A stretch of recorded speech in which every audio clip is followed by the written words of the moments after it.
In nomine Patris et Filii et Spiritus Sancti. Amen. Shalom. Alechem. Magandang umaga sa ating lahat sa mampanig ng buong mundo. Mga nakikinig at nanonood ngayon, atin naman pakinggan ang mabuting balita ng Panginoon ayon kay San Marcos. Glory to you, Lord Jesus Christ.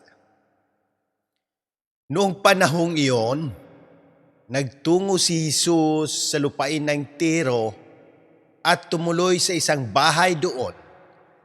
Ayaw sana niyang malaman na naroon siya. Subalit hindi ganoon ang nangyari.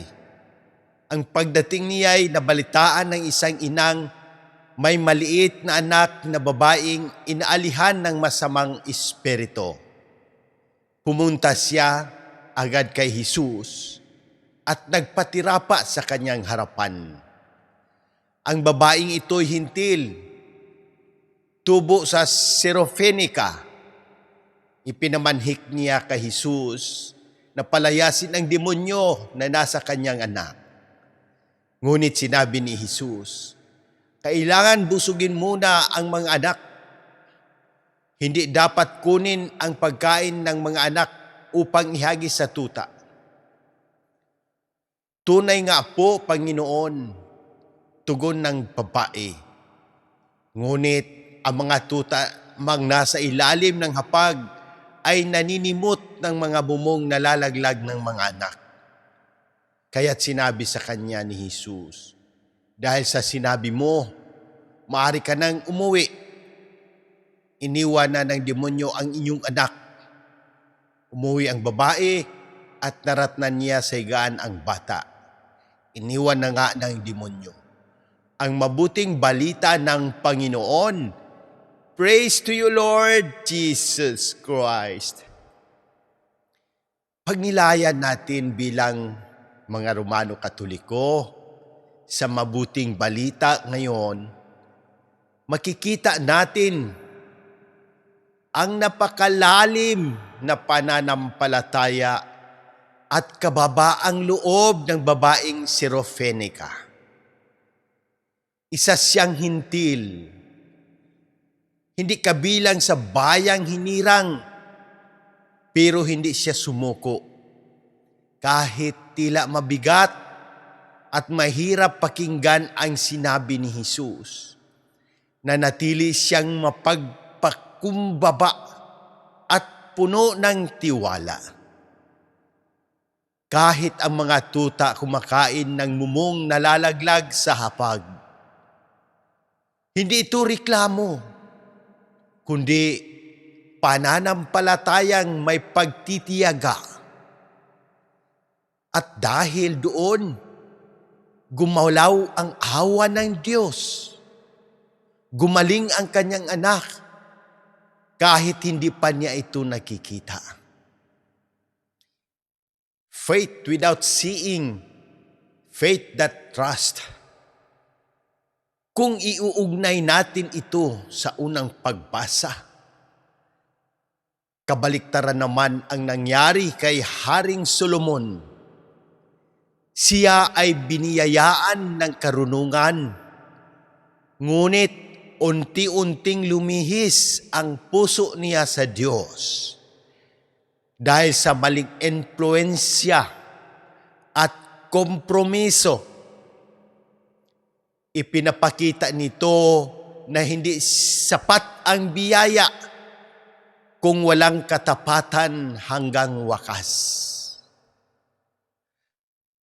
Ano ang aral sa atin bilang Romano Katoliko ngayon? Huwag sumuko sa panalangin. Kahit tila tahimik ang Diyos, patuloy tayong manalangin. Ang tunay na pananampalataya ay hindi sumusuko. Panatilihin ang tamang puso, hindi ang posisyon, titulo o tagal sa simbahan ang mahalaga, kundi ang pusong tapat sa Diyos. magpakumbaba sa harap ng Diyos. Ang pagpapakumbaba, ang pintuan ng biyaya, doon kumikilos ang Diyos. Sa panahon ng social media at ingay ng mundo, piliin ang Diyos. Huwag tayong gaya ni Solomon na unti-unting nailayo ang puso dahil sa impluhensya ng paligid. Bilang Romano Katoliko, manindigan tayo sa pananampalataya. Manatiling tapat at huwag mapagod, umasa sa awa ng Diyos. Manalangin tayo.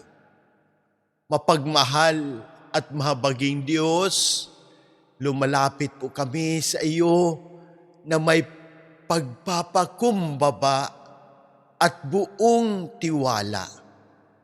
Tulad ng babaeng si Rofenica, ipinagkakatiwala po namin sa iyo ang aming mga kahinaan, karamdaman at mga pasanin sa buhay.